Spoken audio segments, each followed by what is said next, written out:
আপনি জানেন কি সারা পৃথিবীতে প্রতি 20 সেকেন্ডে একজন করে ডায়াবেটিক রোগীর পা কেটে ফেলতে হয়? হ্যাঁ, আমি ঠিকই বলছি, প্রতি 20 সেকেন্ডে একজন।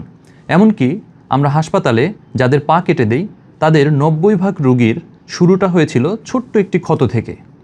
আমি ডাক্তার রাকিবুল ইসলাম, কনসালটেন্ট অর্থোপেডিক সার্জারি। ডায়াবেটিস শুধু রক্তে শর্করা বা চিনির পরিমাণ বেশি নয়, এর ভয়ানক একটি কমপ্লিকেশন হচ্ছে ডায়াবেটিক ফুট। ডায়াবেটিক ফুট কেন হয়? ডায়াবেটিক পেশেন্টদের ডায়াবেটিক নিউরোপ্যাথি থাকে, তার মানে তাদের স্নায়ুগুলো কিছুটা দুর্বল থাকে, যে কারণে পা কেটে গেলে তারা বুঝতে পারে না। দ্বিতীয়ত মাইক্রো অ্যাঞ্জিওপ্যাথি থাকে, তার মানে তাদের রক্ত চলাচল কিছুটা কম থাকে, যে কারণে ছোট ক্ষত সহজে হিল হতে পারে না বা সারতে পারে না।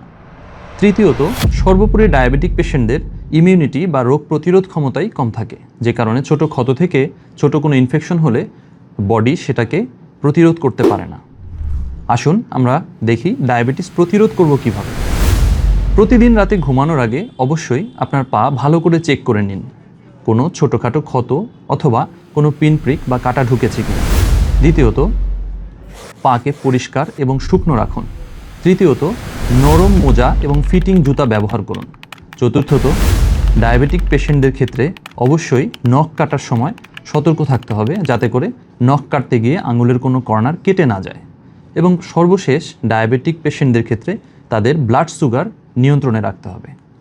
এবং যদি কখনো পেশেন্টের আলসার হয়েই যায় তাহলে কি করবেন?